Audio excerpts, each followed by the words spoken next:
Doctor Yunus সংবিধান কি হবে? ডক্টর কামালের কাছে আপনি প্রস্তাব চেয়েছেন। ডক্টর কামালকে বাংলাদেশের মুসলমান সংবিধান তৈরি করার কোনো অথরিটি দেয় নাই। কামাল তো আবার ৭২ সালে যে সংবিধান হয়েছিল শিরক ও কুফরপূর্ণ সংবিধান জাতিকে উপহার দিয়া আবার বাংলাদেশকে ধ্বংসের দিকে ঠেলে দিবে। বাংলাদেশ স্বাধীন করেছেন, আমার দৃষ্টিতে ৭১ও দেশ স্বাধীন হয় নাই, ২৪ও দেশ স্বাধীন হয় নাই। আমার দৃষ্টিতে দক্ষিণ পূর্ব এশিয়াতে একটা দেশ স্বাধীন, ওইটা হচ্ছে আফগানিস্তান। আমাদের ঐতিহাসিক পরীক্ষিত শত্রু ভারত, এটা মনে রাখতে হবে। অনেকে বলে বউ চেঞ্জ করা যায়, প্রতিবেশী চেঞ্জ করা যায় না। বাহ, আপনারা ভালো করে জিওপলিটিক্স পড়েন ভাই।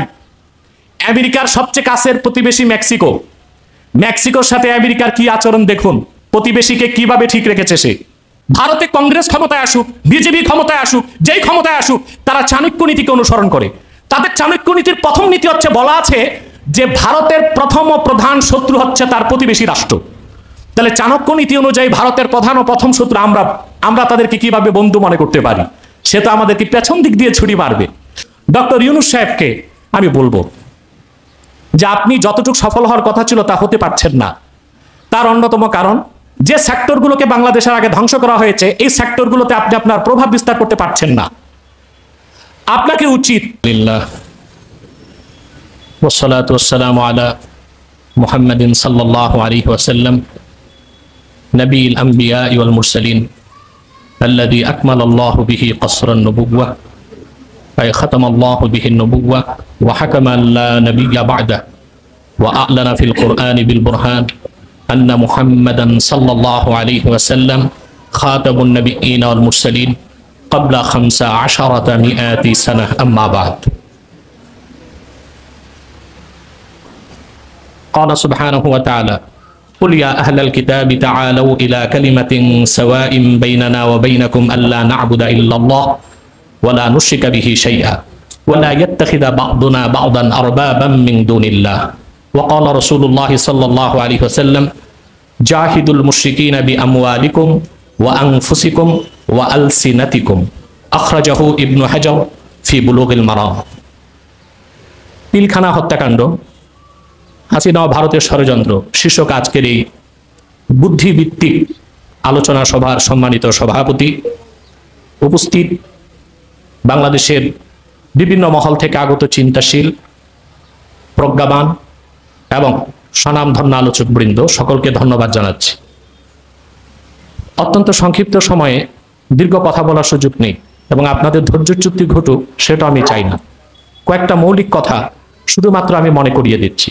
তার প্রথমটি হচ্ছে, এখন টক অফ দ্য কান্ট্রি হচ্ছে যে ডেমোক্রেটিক রিকনস্ট্রাকশন, সংবিধানকে সংশোধন করা এবং দেশকে পূর্বের অবস্থায় ফিরিয়ে আনবে তারা, না নতুন অবস্থায় ফিরিয়ে আনবে সেটা স্পষ্ট করা হচ্ছে না।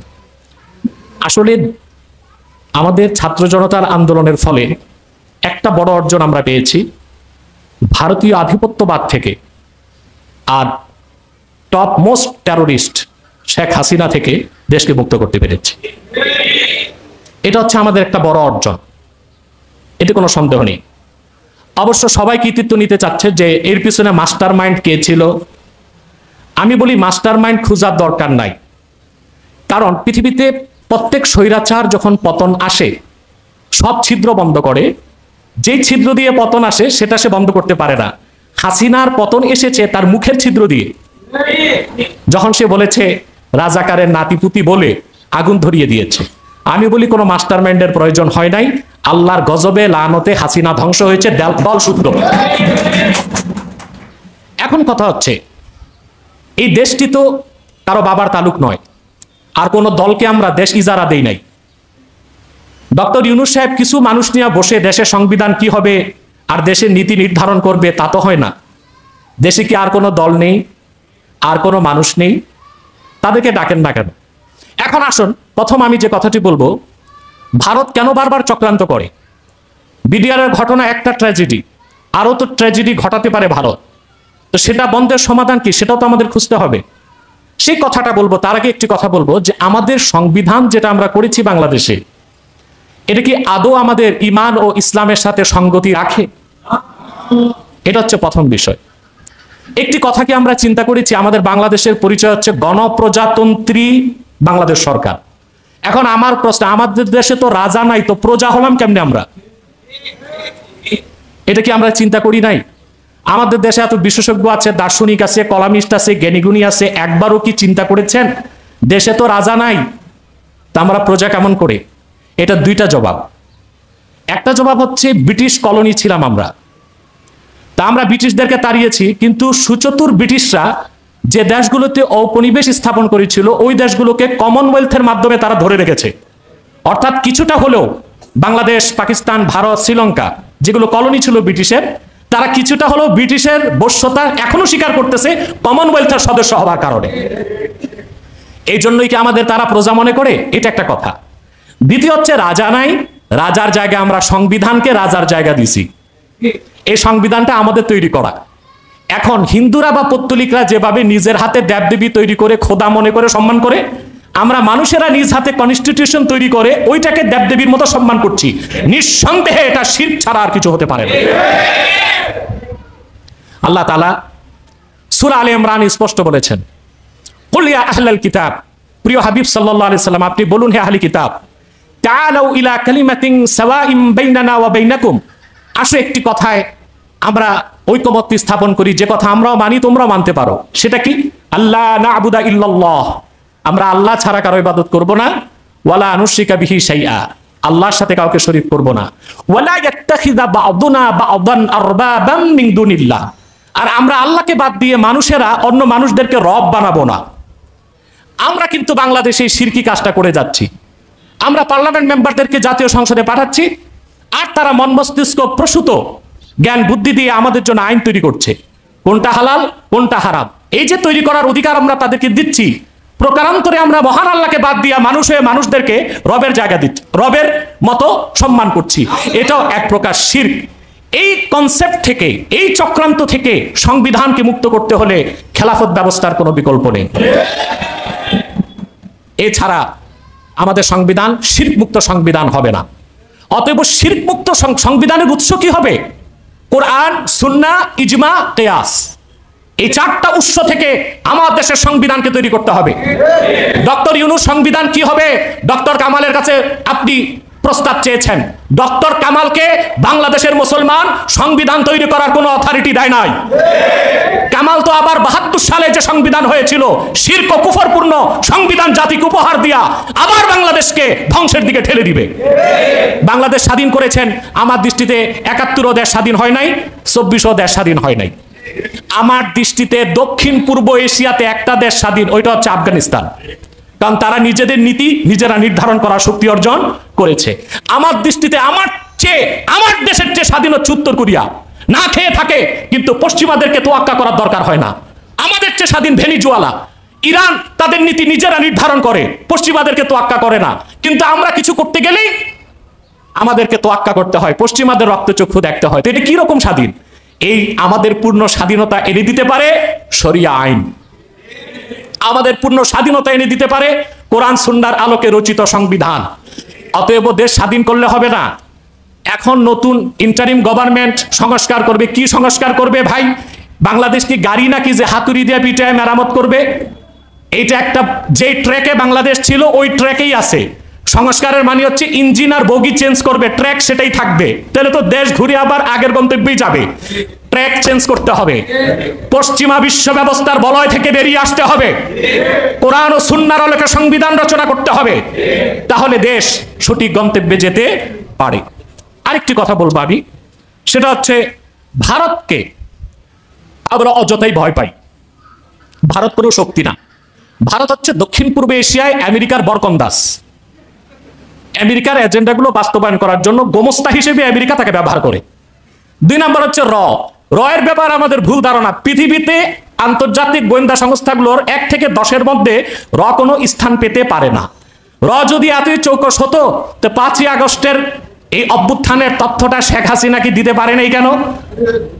এটা কোনো আন্তর্জাতিক মানের গোয়েন্দা সংস্থা আমি মনে করি না। তবে আমাদের ঐতিহাসিক পরীক্ষিত শত্রু ভারত, এটা মনে রাখতে হবে। অনেকে বলে বউ চেঞ্জ করা যায়, প্রতিবেশী চেঞ্জ করা যায় না। বাহ, আপনারা ভালো করে জিওপলিটিক্স পড়েন ভাই। আমেরিকার সবচেয়ে কাছের প্রতিবেশী মেক্সিকো। মেক্সিকোর সাথে আমেরিকার কি আচরণ দেখুন, প্রতিবেশীকে কিভাবে ঠিক রেখেছে সে। আমেরিকার আলাস্কা আর রাশিয়ার সাইবেরিয়া খুব কাছাকাছি, সেই দৃষ্টিকোণ থেকে আমেরিকারও অত্যন্ত কাছের প্রতিবেশী রাশিয়া, অথচ রাশিয়ার সাথে আমেরিকার কি সম্পর্ক, আমেরিকার সাথে রাশিয়ার কি সম্পর্ক? আপনারা আসলে ভারত প্রীতি এত বেশি আপনাদের মধ্যে, ছলে বলে কৌশলে আবার নতুন সরকার কিংবা ইন্টারিম গভর্নমেন্ট যেন ভারতের সাথে হাসিনার মতো আত্মীয়তা সম্পর্ক করে, ওই রকম একটা চেষ্টা আপনারা করছেন। এটা জনগণ হতে আর দিবে না। ভারতকে কিভাবে বন্ধু বানাবেন? ভারতের চাণক্য নীতির প্রথম নীতি হচ্ছে, ভারতে কংগ্রেস ক্ষমতায় আসুক, বিজেপি ক্ষমতায় আসুক, যেই ক্ষমতায় আসুক, তারা চাণক্য নীতিকে অনুসরণ করে। তাদের চাণক্য নীতির প্রথম নীতি হচ্ছে, বলা আছে যে ভারতের প্রথম ও প্রধান শত্রু হচ্ছে তার প্রতিবেশী রাষ্ট্র। তাহলে চাণক্য নীতি অনুযায়ী ভারতের প্রধান ও প্রথম শত্রু আমরা তাদেরকে কিভাবে বন্ধু মনে করতে পারি? সে তো আমাদেরকে পেছন দিক দিয়ে ছুরি মারবে। ভারতের সাথে কোন প্রতিবেশী সম্পর্ক ভালো? নেপালের সাথে একটা হিন্দু রাষ্ট্র নেপাল, সম্পর্ক কতটা খারাপ। শ্রীলঙ্কা একটা হিন্দু রাষ্ট্র, সম্পর্ক কতটা খারাপ।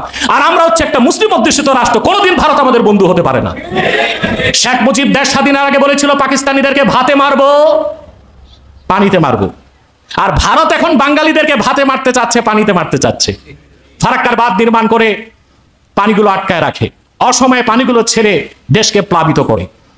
ভারত 1.5 শতাধিক ফ্যান্সিডিল কারখানা সীমান্তে তৈরি করেছে, ফ্যান্সিডিল বাংলাদেশে পাচার করে যুবকদেরকে ধ্বংস করার জন্য। ভারতীয় গোয়েন্দা সংস্থা দেশের প্রত্যেকটা সেক্টরে বসে দেশের ক্ষতি করেছে, বাংলাদেশের প্রত্যেকটা সেক্টরকে ধ্বংস করেছে শেখ হাসিনা রয়ের সহযোগিতা নিয়ে। অতএব ভারত আমাদের শত্রু রাষ্ট্র, এটা ইন্টারিম গভর্নমেন্টকে ঘোষণা করতে হবে। আমাদেরকে এই নীতিতে পুষতে হবে, ভারতের সাথে আমাদের কোনো রাজনৈতিক, সাংস্কৃতিক এবং সামরিক কোনো সম্পর্ক হতে পারে না। যেভাবে আমেরিকার নিকট প্রতিবেশী মেক্সিকোকে আমেরিকা দেখে, যেভাবে দক্ষিণ কোরিয়া উত্তর কোরিয়াকে দেখে, উত্তর কোরিয়া দক্ষিণ কোরিয়াকে দেখে, তারা প্রতিবেশী।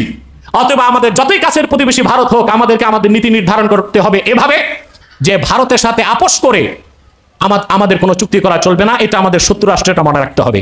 আল্লাহর হাবিব সাল্লাল্লাহু আলাইহি ওয়াসাল্লাম 1000 বছর আগে উম্মতকে হুকুম করেছেন, জাহিদুল মুশরিকিনা বিআমওয়ালিকুম ওয়া আনফুসিকুম ওয়া আলসিনাতিকুম, তোমরা মুশরিকদের বিরুদ্ধে, পত্তলিকদের বিরুদ্ধে জিহাদ করো, জান দিয়ে, মাল দিয়ে, জবান দিয়ে। আমরা অন্তত জান মাল দিয়ে পারতেছি না, জবান দিয়ে হলেও পত্তলিকদের বিরোধিতায় সোচ্চার থাকবো। এটা আমাদের বাক যুদ্ধ বলে গণ্য হবে ইনশাআল্লাহ। আরেকটি কথা বলে আমি বিদায় নিচ্ছি। আপনারা জ্ঞানী গুণী অনেকে আছেন, বক্তব্য দিবেন, জ্ঞানগর্ভ বক্তব্য শোনার জন্য সবাই অপেক্ষায় আছে। ডক্টর ইউনূস সাহেবকে আমি বলবো যে আপনি যতটুকু সফল হওয়ার কথা ছিল তা হতে পারছেন না। তার অন্যতম কারণ, যে সেক্টরগুলোকে বাংলাদেশের আগে ধ্বংস করা হয়েছে, এই সেক্টরগুলোতে আপনি আপনার প্রভাব বিস্তার করতে পারছেন না। আপনাকে উচিত যে সমস্ত উপদেষ্টা আছে এদের বাইরে প্রত্যেকটা মন্ত্রণালয়কে কন্ট্রোল করার জন্য দেশের যে কোনো দল থেকে, যে কোনো ঘরানা থেকে জ্ঞানী গুণী প্রজ্ঞাবান মানুষদেরকে নিয়ে একটা কমিটি করা, যেন প্রত্যেক উপদেষ্টা সঠিকভাবে কাজ করছে না, ভারতের দালালি করতেছে, উপদেষ্টা পরিষদে বসে দেশের আবার ক্ষতি করে কিনা, এগুলো দেখার জন্য প্রত্যেকটা মন্ত্রণালয়ের সাথে আপনি একটি বিশেষজ্ঞ কমিটি গঠন করে দিন। নতুবা আপনি যে ভাঙ্গাচুরা দেশ মেরামত করতে ড্রাইভিং সিটে বসেছেন, পথের মাঝখানে যে আপনি বলবেন আমি আর পারলাম না, আমেরিকা গেলাম, তখন কিন্তু আপনি যা সুনাম অর্জন করছেন সবটাই ধ্বংস হয়ে যাবে। আল্লাহ আমাদেরকে কবুল করুক, মঞ্জুর করুক। হিজবুত তাহরির বাংলাদেশে যে কাজ করছে, এটা বাংলাদেশের সকল মুসলমানরাই চায় খেলাফত প্রতিষ্ঠা। হতে পারে খেলাফত প্রতিষ্ঠার ক্ষেত্রে কে কোন পদ্ধতি গ্রহণ করবে এই ক্ষেত্রে মতানৈক্য থাকতে পারে, কিন্তু খেলাফত প্রতিষ্ঠার পক্ষে এদেশের মানুষ এবং হিজবুত তাহরির সে কাজটি করে যাচ্ছে। আল্লাহ আমাদেরকে কবুল করুক, মঞ্জুর করুক। ওয়াখির দাওয়ানা আনিল হামদুলিল্লাহি রাব্বিল আলামিন। ওয়াসসালামু আলাইকুম ওয়া রাহমাতুল্লাহি তাআলা ওয়া বারাকাতুহু।